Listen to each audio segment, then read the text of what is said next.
Halo beban keluarga, selamat datang. Kali ini gue akan merekap alur film kesukaan gue, yaitu The Maze Runner 2014 atau The Maze Runner yang bagian pertama. Oke, langsung aja gaskan ke ceritanya. Di awal film ada seorang pemuda yang terbangun dari tidurnya, tengah berada di dalam lift yang sedang berjalan entah kemana. Sontak pemuda itu pun terkejut dan sangat takut akan itu. Lalu pemuda itu pun teriak, halo, halo, halo, cuman gak ada jawaban. Lalu pria itu mengecek barang-barang. Setelah membuka sebuah kain yang ada di dalam lemari itu adalah babi. Dan setelah meneriaki minta tolong ke segala arah, lift itu pun tiba-tiba berhenti. Lalu muncullah cahaya dari atas. Dan setelah itu terlihat banyak sekali orang yang telah menunggu kedatangannya.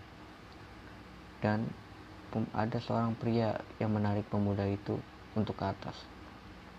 Lalu pemuda itu pun ditertawai oleh banyak orang setelah diangkat. Lalu pemuda itu pun lari sekencang-kencangnya meninggalkan kerumunan itu. Hingga akhirnya dia terjatuh hingga terguling beberapa kali dan menyadari dia sedang tidak tahu ada di mana, yang telah diapit oleh banyak tembok-tembok raksasa di sekitarnya. Karena aksi larinya itu, pemuda itu pun harus dimasukkan ke dalam penjara. Tak lama kemudian, seorang pria berkulit hitam pun datang menemui pemuda itu. Dan pria berkulit hitam itu bertanya kepada pemuda itu, siapa namamu dan dari mana asalmu? Tetapi pemuda itu tidak tahu apa-apa tentang dirinya. Sontak pemuda itu panik bukan main. Tapi pria berkulit hitam itu pun menenangkan dirinya dan memperkenalkan dirinya yang bernama Albi, si pria hitam tersebut. Setelah berbicara sedikit kepada pemuda itu, si Albi langsung membebaskan pemuda itu dari penjara dan mengajak pemuda itu untuk berkeliling di desa dan memperkenalkan dirinya kepada teman-teman. Salah satunya adalah New dan Shaki. Ini adalah Jack. Dia adalah anak kecil satu-satunya yang ada di desa itu. Dia memberikan sedikit informasi kepada pemuda itu agar dia tidak masuk ke dalam labirin itu karena sangat berbahaya. Setelah itu, muncul seorang dua pelari dari labirin itu. Dia adalah Minho dan Ben. Tapi bukan hilang penasarannya, pemuda itu malah ingin masuk ke dalam labirin itu, tetapi berhasil dicegat oleh seorang laki-laki yang bernama Gali. Karena tindakannya itu, Gali berhasil memberhentikan tindakannya itu, tetapi pemuda itu malah marah dan sedikit cekcok di situ. Setelah sedikit cekcok di situ, tiba-tiba terdengar suara raungan Gryver dari dalam labirin itu. Sontak pemuda itu langsung terdiam 1000 bahasa.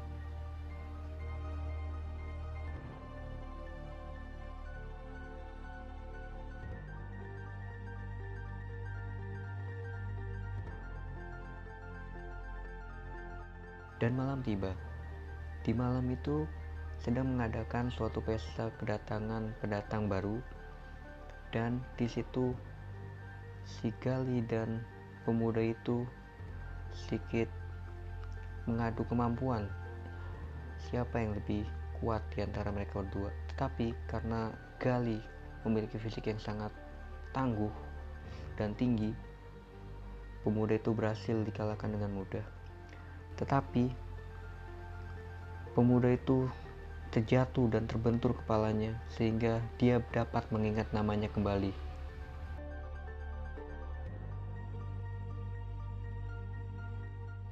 Pada pagi hari, Thomas jalan-jalan memasuki hutan desa tersebut seorang diri. Lalu, ia melihat tulang belulang yang entah itu hewan atau manusia. Tetapi, ketika hendak meninggalkan tempat itu, sudah ada Ben di belakang Thomas.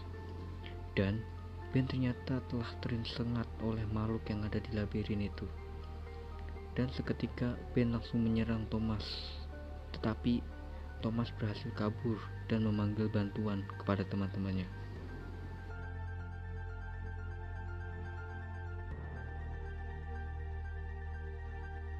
Melihat kondisi Ben yang telah terinfeksi dan takut membahayakan yang lain, akhirnya warga desa memutuskan untuk mengusirnya dari desa tersebut.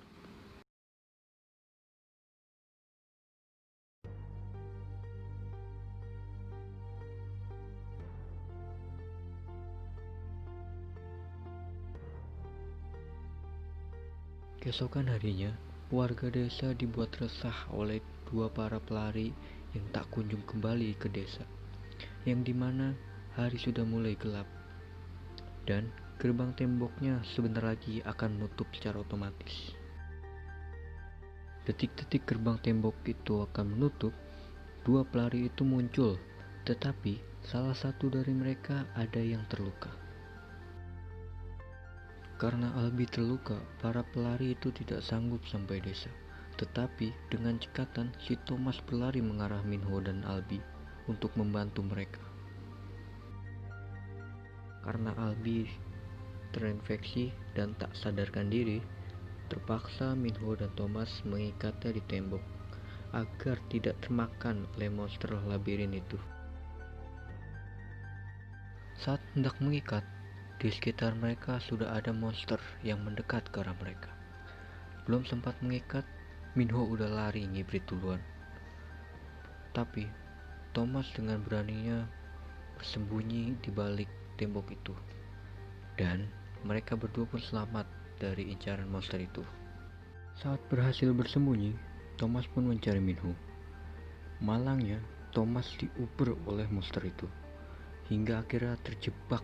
Dan ternyata Thomas menggunakan skill parkurnya untuk menyelamatkan diri. Dan Thomas berhasil membunuh monster itu sendirian.